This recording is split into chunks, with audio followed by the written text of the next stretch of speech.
Oke guys, jadi gue tahu ya di antara kita pasti banyak ya orang tua yang pusing karena anaknya kecanduan gadget. Nah kalau gue sih supaya anak gue nggak kecanduan gadget, biasa gue kasih aktivitas gitu yang supaya dia ada kesibukan lah, supaya dia nggak bosen. Contohnya kayak gini nih, gue bikin gambar-gambar kartun kesukaan anak gue. Misalkan dia sukanya ini, Hotbots. Nah gue kasih dia aktivitas itu supaya dia belajar ngegunting, kan dia ngelatih otot motorik kan, gitu. Kamu mau gunting ini nggak? Gunting. Kamu belajar gunting ya? Kamu Eh, gunting. terus, nah menurut gue ya anak kecanduan gadget tuh banyak efek negatifnya ya daripada positifnya. Ya pertama sih mereka jadi males ya. Kayak apa ya? Gue banyak lah dengar cerita dari teman-teman gue yang kayak anaknya tuh jadi males, maunya main mulu gitu kan, kayak nggak ada kegiatan gitu sehari-hari, cuma dihabisin waktu sama buat main game gitu. Ya coba ya kita pikirin gimana nanti kalau mereka udah gede gitu, udah waktunya kerja, mereka jadi nggak bisa kerja gitu kan, nggak biasa kerja gitu. Jadi gue sih bukannya orang tua yang apa ya, menutup 100% akses anak gue buat gadget. Gue juga masih ngasih kok. Tapi kayak kalau misalkan gue pergi ke restoran gitu, kalau pergi ke restoran pasti gue kasih nonton ini YouTube, karena kalau enggak dia bakalnya lari-larian yang ngeganggu pengunjung lain gitu. Gue juga nggak mau anak gue ngeganggu pengunjung lain atau apa ya, jadi gue kasih. Tapi kalau pergi makan doang, misalkan pergi makan ke restoran atau kemana. Tapi kalau di rumah gue nggak kasih anak gue pakai gadget nonton TV atau main HP gitu, jarang ya.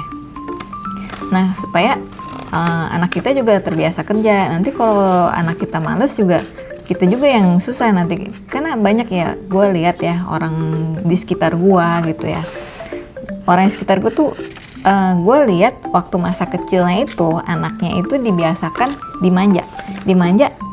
Kamu tahu beres aja, pokoknya kamu tuh duduk diem main game atau apa yang kesukaan anaknya semuanya dikasih gitu kan. Anaknya tuh tapi nggak dibiasain kerja gitu. Jadinya pas udah gede, udah waktunya anaknya mandiri, nggak bisa mandiri gitu loh. Sampai udah tua pun tetap masih numpang hidup sama orang tua gitu. Jadi gimana ya? Jadi kasihan juga gitu. Gue ngeliat orang tuanya juga jadi susah gitu ya. Udah tua kan seharusnya mereka bisa menikmati masa pensiun ya, tapi harus direpotin sama orang-orang yang apa ya masih bergantung hidup sama orang tua gitu. Tapi gue lihat kenapa begitu gitu kan, karena gue sih ngelihat ya ini ya kayak nggak biasa kerja dari kecilnya. Mama, ini obatnya digunting. Iya ya gitulah. Jadi ya usahakan sebisa mungkin anak tuh dikasih aktivitas yang bisa menambah nilai positif dari mereka gitu. Jadi mereka tuh udah terbiasa kerja dari kecil. Jadi pas mereka udah gede ya bagus ya. Main kan rapi. Jadi mereka pas udah gede udah seharusnya cari kerja, mereka bisa gitu. Jangan nanti suruh ngerjain apa nggak bisa. Anak tuh kalau orang tuh ya kalau udah nggak biasa kerja ya dari kecil ya, kerja apapun salah mulu gitu kan. Dan yang paling parahnya tuh gue pernah dengar cerita ada suami yang nggak mau pergi kerja. Jadi suaminya di rumah main game. Ya suaminya sih punya toko ya, tokonya itu dikasih sama orang tuanya. Tapi suaminya nggak mau kelola tokonya. Jadi yang kelola tokonya tuh istrinya. Jadi suaminya di rumah main game, istrinya yang pergi kerja jaga toko. Ya gimana ya kalau kayak gitu kan ya nggak baik juga ya kalau menurut gua.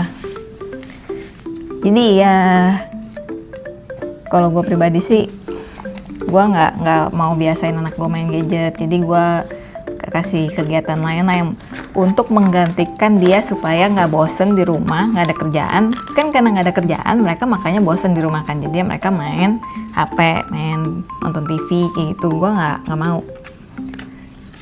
Ya paling kalau misalkan ada yang ngomong tapi anak gue nangis apa ngerengek nggak bisa lepas. Iya gue tahu pasti kayak gitu ya, tapi paling juga cuma seminggu aja, seminggu nangis rengek-rengek ya udah. Tapi ya kita ajakin, misalkan yuk kita ngerjain ini yuk, atau kamu jangan gini. Kalau kayak gitu anaknya juga jadi mungkin jadi ini ya mungkin kalau gue sih yuk kita ngerjain ini yuk, atau kita nanam pohon yuk, atau kita masak yuk, atau apa gitu kan. Jadi anaknya itu nggak kayak gimana ya, nggak kayak dipaksa gimana, tapi kita mengajak anak kita supaya mengerjakan hal-hal yang positif gitu. Jadi kita ajakin anak kita ini untuk beraktivitas yang positif. Lama-lama mereka akan lupa kalau dengan gadgetnya gitu. Ya intinya sih begitu sih. Oke deh, semoga tips dari gue bermanfaat dan jangan lupa untuk follow untuk tips lainnya ya. Ini guys hasilnya yang udah digunting sama anak gue, gimana? Yang gak rapi-rapi amat tapi lumayan lah. Ini sekarang mau gue bikin jadi puzzle, gue gunting bagi 4. Karena anak gue masih kecil, kok puzzle yang aneh-aneh masih bingung dia. Jadi gue gunting yang sederhana gini aja dulu, buat activity dia aja, buat dia belajar nyusun puzzle juga sedikit-sedikit. Ini dilem di kertas kosong. Oke deh, jangan lupa follow untuk tips and trick lainnya ya. Thanks for watching.